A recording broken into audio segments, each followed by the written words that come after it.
सद्दू पाने नाम के एक ब्रजवासी, उनकी खूब सारी गैया थी और उन्हीं गैयाओं में एक गैया वो थी जो नंद बाबा की 9 लाख गैयाओं की ही वंशधर है। उसकी बेटी की बेटी की बेटी की बेटी की बेटी चली आई, उनमें से एक गैया सद्दू पाने के यहाँ थी। तो सद्दू पाने की गैयान में एक गैया तो प्योर वंशज थी ठाकुर जी की।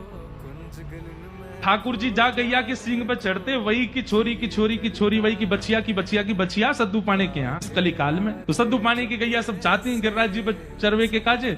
उनमें ते एक सबसे सुंदर गैया जाके दुग्ध में ते नेक नेक सुगंधी आयो करती। वो गैया कहीं एकांत में जाए करके सबरो दूध बहाया वे अपनो। लौट करके शाम को जब हमें सद्दू पाने दूध निकारे, तुम हमें दूध नहीं। सद्दू पाने के जो मेरी सबसे कुशल गैया है और यही को दूध कोई चोरी कर ले चोर, कल पीछे जाऊंगा डंडा लेके देखूं तो सही कौन दूध पीवे। सद्दू पाने पीछे पीछे गए तो क्या देखा, श्री गिरिराज जी के ऊपर एक विशेष स्थान, वहां पर वो गैया खड़े होकर के अपने थनों से संपूर्ण दुग्ध का बिना हाथ के स्पर्श के प्रवाह कर देती।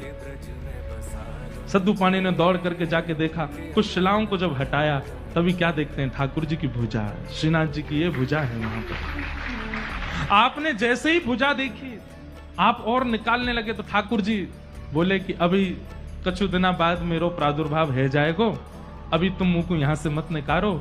और सुनो सद्दू पाने, जे मेरी गैया की ही लाली की लाली की लाली की लाली है, या हमारे जो मुंह दूध पिवावे आवे, तो तुम चिंता मत करियो। सब लोग हाथ की ठाकुर जी के हस्तकमल की पूजा करते थे, पूरे सब ब्रजवासी जा जा करके। फिर पावन दिवस आया और एक दिन श्रीनाथ जी का सुंदर स्वरूप श्री गिरिराज जी से प्रकट हो गया। और जब वह स्वरूप प्रकट हुआ, सद्दू पाने गए, बोले जय जय, आपको कहाँ पवाऊं, कहाँ भोग लेके आऊं, आप आज हमारे घर ठाकुर जी पधारे हैं, हमारे ब्रज में ठाकुर जी प्रकट में।